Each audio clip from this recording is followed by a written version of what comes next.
A todos y todas, soy el profe Emilio, ¿ya? Y junto con todo el equipo de historia les damos la bienvenida a la clase del día de hoy. Y lo primero que vamos a hacer como de costumbre es la retroalimentación de la clase anterior, ¿ya? Que fue humanismo, renacimiento y pensamiento científico. Los objetivos de esta clase fueron, ¿ya?, reconocer las características del humanismo, el renacimiento y el pensamiento científico y valorar su importancia, ¿ya?, su importancia de estos procesos históricos y la importancia actual de estos procesos históricos. Ya como de costumbre, entonces vamos a revisar la primera actividad, que fue el video, ¿cierto? Un video de 3 minutos en donde se dieron múltiples características del humanismo, ¿cierto? Se explicaron de dónde surge, eh, y luego tenemos las primeras preguntas. Ya no se entera, pero voy a tratar de desplegarla completa. La primera pregunta con respecto a lo visto en el video, ya dice: el humanismo fue un movimiento filosófico, económico y literario que nació en las ciudades estado de la península itálica. Ya, bueno, esta fue una pequeña trampa y cayeron muchos de ustedes, porque si yo pongo el video, ¿ya?, dice la descripción del video que el humanismo fue un movimiento filosófico y literario que nació en las ciudades-estado de la península itálica, ¿ya? Y la pregunta dice o agrega el término económico, ¿ya? Entonces esto es para que pongan mucha atención en lo que están leyendo y no se dejen guiar por la frase completa, sino que tienen que revisar en detalle, ¿ya? Esta era falsa y la mayoría puso verdadero, en realidad cayeron. Así que más ojo leyendo esa parte, ¿ya? La número 2, ¿ya? La pregunta número 2 dice: una de las características principales del humanismo es el antropocentrismo. ¿Ya? Antropocentrismo quiere decir que está centrado en el ser humano, ¿ya? Y esto es verdadero. La número 3, rechazo por la cultura clásica, ¿ya?, de Grecia y Roma. Y esta es falsa, porque una de las características de estos procesos es que reflotan el interés por estas culturas, ¿ya? Así que esta es falsa. Y la cuarta es admiración por los principios de la Edad Media, y la verdad es que esto es completamente lo opuesto, ¿ya? Se nombra completamente lo opuesto, así que esta también es falsa. Siguiendo, la siguiente pregunta, entonces también relacionada con el video, es con alternativa, ¿ya? Y dice que cuando se refiere a que el humanismo promovió la literatura usando lenguas vulgares o comunes, ¿a qué se refiere? ¿Ya? Tienen que recordar ustedes que hemos revisado en módulos anteriores y hemos visto que la mayoría de los postulados científicos, ¿cierto?, y todo lo relacionado con ese tipo de conocimiento se hacía en latín.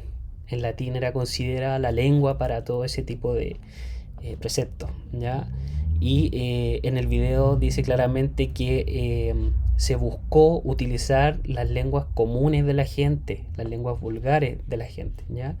Entonces, ¿esto qué quiere decir? Quiere decir que la correcta aquí es la 2, la B, ¿ya? Se comenzó a promover la escritura y lectura en otras lenguas, no solo en latín, ¿ya? Y esto es un poco para democratizar el conocimiento. La gente que no supiera latín pudiese también tener acceso al conocimiento, ¿ya? Y esta pregunta es de respuesta abierta, pero basada en el video, ¿ya? Nombrar las principales diferencias entre el humanismo y el pensamiento de la Edad Media. Aquí la verdad es que hay hartas alternativas y salieron respuestas muy buenas por su parte. Se nota que se dieron el tiempo de ver el video, le pusieron pausa, ¿cierto? Y fueron escribiendo. Y principalmente son las religiosas, siento el concepto de quién es el centro del universo, eh, relacionados con la ignorancia o el uso de la fe para todo, por ejemplo. Todo se atribuía a causas divinas, no había ningún postulado científico para los fenómenos, por ejemplo, que se veían, ¿ya? Y cosas de ese tipo estaban correctas, ¿ya? Luego tenemos la segunda actividad, que es el renacimiento. revisamos el humanismo, ¿cierto? Vamos a ver el Renacimiento. Y el Renacimiento tenemos un texto y tenemos una actividad, ¿ya? Que dice, nombra al menos 3 aspectos en los que el Renacimiento haya traído una ruptura con sus ideas tradicionales. Y relacionados obviamente con el texto que está puesto acá. Así que en realidad no le está solicitando que ustedes sepan, ¿ya? Específicamente ese tema, sino que lo que les está pidiendo es que lean y saquen 3 aspectos en los que haya revolucionado el Renacimiento. ¿Ya? Entonces, ¿cuáles eran válidos? Por ejemplo, si leemos rápido, podemos encontrar que resucitar el arte y la escultura de la antigüedad clásica. ¿Ya? Ahí tenemos, por ejemplo, una, una posible causa, o sea, una posible respuesta, ¿cierto? ¿Por qué? Porque en la Edad Media no se daba valor a la cultura clásica y era más bien todo religión, ¿ya? ¿En qué más, por ejemplo, podríamos ver? Pensamiento teológico, ¿ya? Dios como centro del universo. En la parte económica, ya en la parte social y cultural, ¿ya? Entonces, todas esas eran respuestas válidas. Luego tenemos las influencias del Renacimiento, ya en los distintos ámbitos de la cultura, en la ciencia, en la economía, en la religión, en el arte y en la política, ya lectura también. No tienen por qué saberlo para responder. Pueden ver cuál es la pregunta y leer y tratar de ubicarla. Por ejemplo, en esta pregunta, la primera es, la economía durante el Renacimiento tuvo algunos cambios, ¿ya? Entre ellos, evolucionó a una economía de tipo y tenemos las opciones. Entonces vamos a leer la parte de la economía. Dice, la economía renacentista se transformó en una economía urbana y mercantil. ¿Sale urbana y mercantil acá? Sí. Por lo tanto, esa era la respuesta correcta, ¿ya? Porque es textual. Luego, la otra pregunta de alternativas múltiples es que dentro de la religión católica ocurren algunos cambios, ocurriendo dos procesos, ¿ya? Y hay que marcar cuáles son esos 2 procesos. Entonces, si es que me los sé, los podría marcar, pero en realidad lo que estamos buscando acá es que lean, ¿ya? Que lean y entiendan. Entonces, por ejemplo, si me voy acá, dice, en esta etapa se caracterizó por emprender un proceso de secularización, es decir, un vuelco hacia una actitud más racional frente al mundo, sin abandonar por completo la fe. ¿Ya? Y acá está la respuesta. Dice, en este periodo se producen los procesos de reforma y contrarreforma en la iglesia. Entonces yo voy, marco reforma y contrarreforma. ¿Okay? Luego tenemos una pregunta ya de respuesta abierta. Dice, dentro del arte, ¿cuál es el giro más importante que da gracias a la influencia del Renacimiento? Entonces vamos a analizar lo que dice el arte. Dice, durante el Renacimiento los temas principales son aquellos asociados al cuerpo humano. Ya en las letras, ¿no? Después dice, las expresiones artísticas tenían carácter religioso. ¿Ya?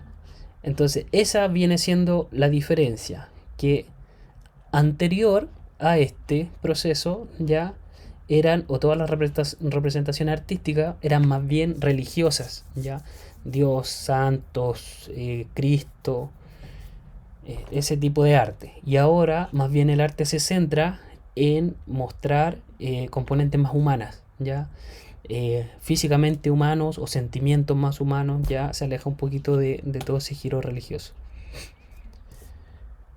Luego, la siguiente pregunta dice, durante el periodo del Renacimiento, el sistema político más común fue el de la monarquía absoluta, ya que tenía por característica que, vamos a leer la parte de política, y nos sale la respuesta acá mismo. Dice, la expresión más representativa de gobierno en esta época era la monarquía absoluta, es decir, un sistema en que todos los poderes, incluso el religioso, recaen en la autoridad del rey. Entonces, ¿los poderes del Estado están debidamente divididos? No, no se dice eso. ¿Solo el poder religioso recae en el rey? No solamente el poder religioso, todos los poderes. ¿Todos los poderes recaen en el rey a excepción del religioso? Otra vez, no. Todos los poderes, incluido el religioso. Por lo tanto, la respuesta correcta era la última, ¿no? Tenemos el último punto ya de esta unidad, que es el pensamiento científico, ¿ya? Y esto es súper importante porque tiene muchas consecuencias, ¿ya? Y es muy importante también para la ciencia actual. El humano pierde su lugar en el mundo, ¿cierto? La Tierra como el centro del mundo, el humano como rey de la creación. Y acá tenemos una lectura bastante interesante, ¿cierto? Que tenían que leerla muy detenidamente, ¿cierto? Ver cuáles eran los aspectos principales en la ciencia que se abordaron y se aportaron en esta época. Y luego de esto venía una pregunta, ¿ya? ¿Cuál es la pregunta? Está relacionado con uno de los postulados principales, ¿ya? Y que nos demuestra como el cambio principal de paradigma en ese momento, ¿ya? Entonces, está la gente creía que, o los científicos creían, que la Tierra era el centro del universo y todo giraba alrededor de la Tierra, ¿ya? Se fijan, el Sol está puesto, ¿ya? Como girando alrededor de la Tierra. Ese era el modelo aceptado científica y religiosamente, ¿ya? Y este señor que está acá, que es Copérnico, ¿ya? Fue el que postuló que en realidad no era así, que en realidad era la Tierra la que giraba alrededor del Sol, la Tierra y los planetas giraban alrededor del Sol, ¿ya? Que todo el universo estaba en función del Sol, ¿ya? Ese fue como el principal cambio o cambio de paradigma en lo científico. Y ese se llama el modelo heliocéntrico, ¿ya? Y la pregunta acá, ¿cierto? ¿Cuál es la diferencia? De respuesta abierta, obviamente, la primera, geocéntrico, la Tierra como centro de no solo el sistema solar, del universo conocido, ¿ya? Porque acá están las estrellas y todo estaba en función de la Tierra. Y pasamos a un modelo heliocéntrico en donde es el Sol el centro de todo el universo conocido, ¿ya? Esa es principalmente la respuesta, ¿ya? Y para finalizar también le pedíamos obviamente su retroalimentación con respecto a las actividades. Entendemos que eso es contenido difícil, ya estamos muy conscientes de ello, pero estamos trabajando para que lo abordemos de la forma más simplificada posible. Lo ideal es que ustedes puedan leer todo y puedan ir resolviendo las preguntas, ya, y que cualquier duda nos notifiquen. Eh, Estamos los profes siempre disponibles para responderle y los dejamos ahora entonces que sigan con las actividades de la clase. Eso, hasta luego chicos, que estén muy bien.